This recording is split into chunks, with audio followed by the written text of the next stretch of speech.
Good afternoon, friends. Today, the next topic of discussions of the valuation of shares.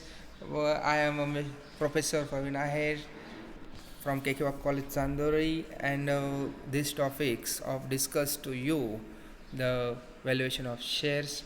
Uh, Now, this topic is introduced to you the need for the purpose, the when two or more companies, the amalgamation or one company absorbs another company. When a company has decided to undergo process of reconstructions and when the preference shares or debentures are converted into equity shares and under a scheme of nationalization when the shares of company are taken over by the government.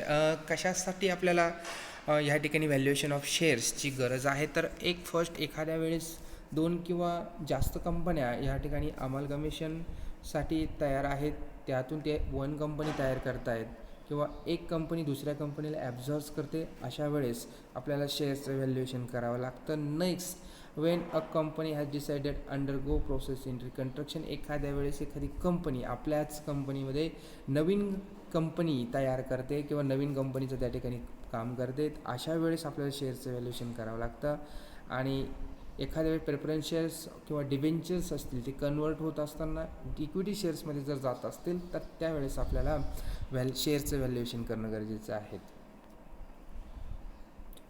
त्याचप्रमाणे shares often the pledge of security for the reasoning loans, किंवा ते जे shares आहेत ते आपल्याला जर लोनसाठी द्यायचे असतील तर नक्कीच या ठिकाणी शेअरचं व्हॅल्युएशन करावं लागतं. When one company acquired the majority of shares another company it is the necessary to value of such shares, एखाद्या वेळेस 50 किंवा 51% जास्त शेअर्स ॲक्वायर झाले असतील आणि त्यावेळेस मात्र त्या कंपनीची जी मेजॉरिटी दुसऱ्याच्या हातात गेल्यानंतर कंपनी ॲक्वायर होते किंवा दुसऱ्या कंपनीमध्ये जाते, त्यावेळेस शेअरचं व्हॅल्युएशन करावं लागतं. Next, the survivors of the डिक्रीज the person who get the sum shares of company made by will and to declare the NAV by the finance or investment the trust company, एखाद्या वेळेस कंपनीने आपल्या net asset जे valuation आहेत ते जर द्यायचं असेल तर त्यावेळेस मात्र आपल्याला शेअरचं व्हॅल्युएशन करावं लागतं.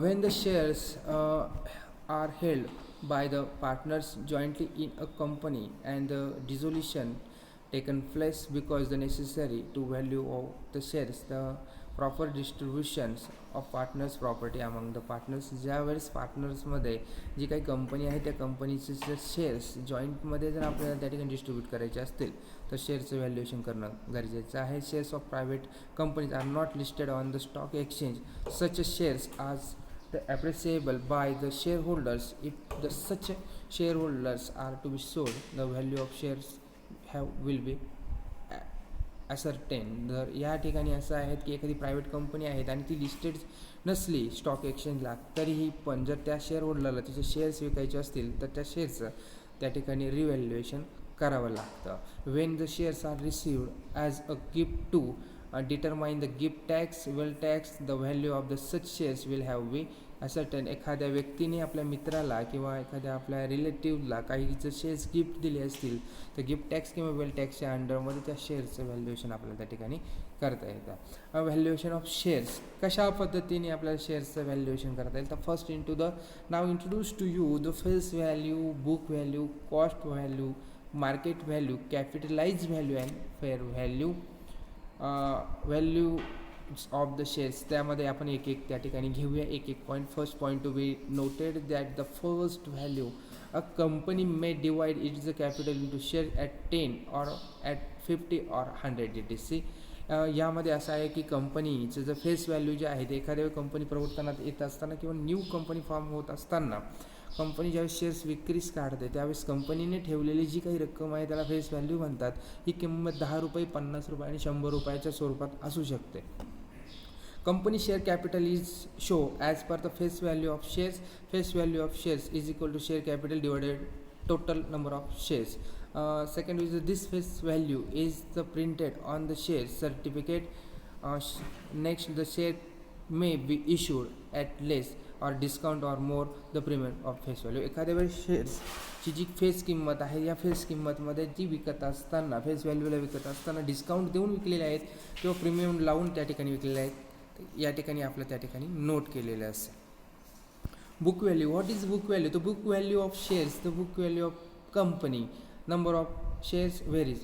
The book value of company is equal to share capital plus reserves, accumulated profit minus accumulated loss.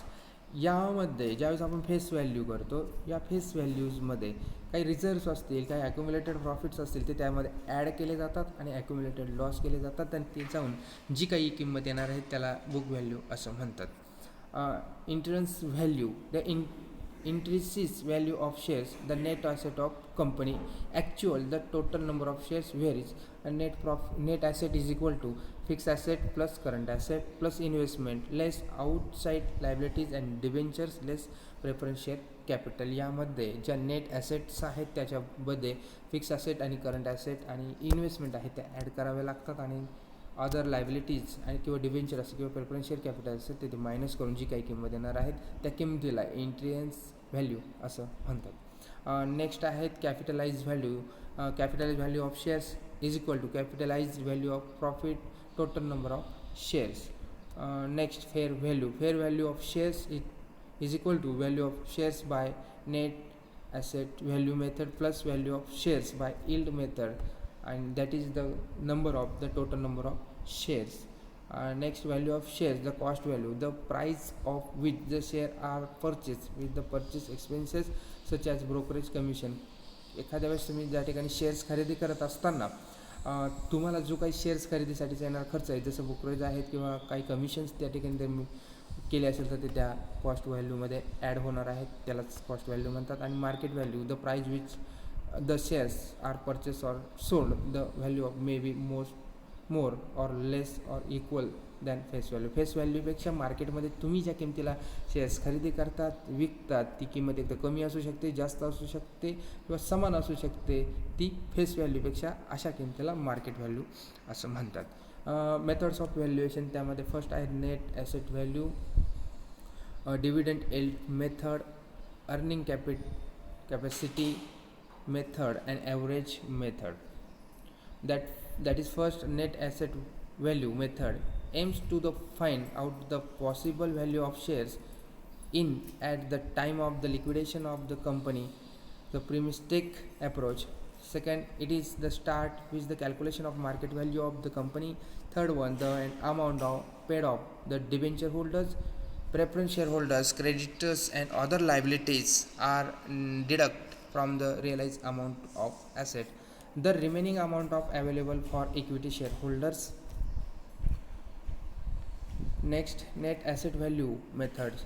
The increase the value of shares is equal to net asset method, net asset of company. The net asset is equal to equity shares capital plus reserve and surplus profit or revaluation assets less accumulated losses, fictitious asset loss of revaluation of assets. Methods of valuation. Precaution of net value methods. Market value of should be taken it give or book value should be arrived at after changing acquired and depreciations. Any intangible assets should be included in assets varies.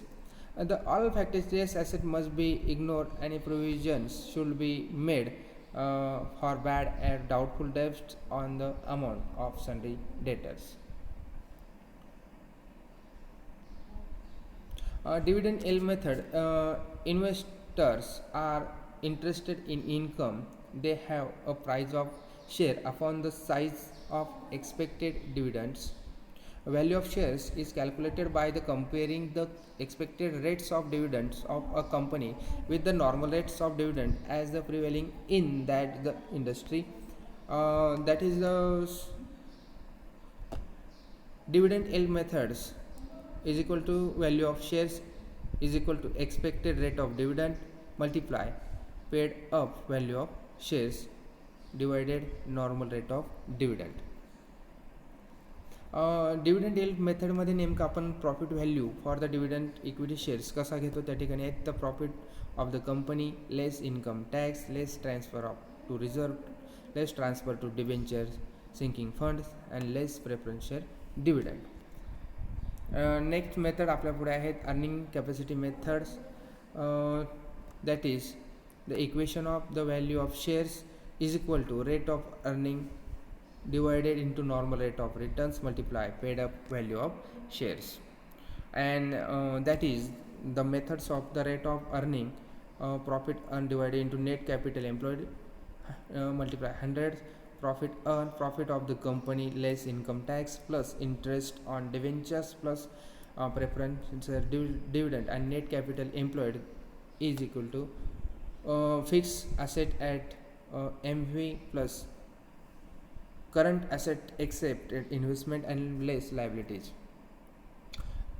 Average fair value methods. The fair value of shares by net average methods plus value of shares by yield methods is equal to divided into total number of shares.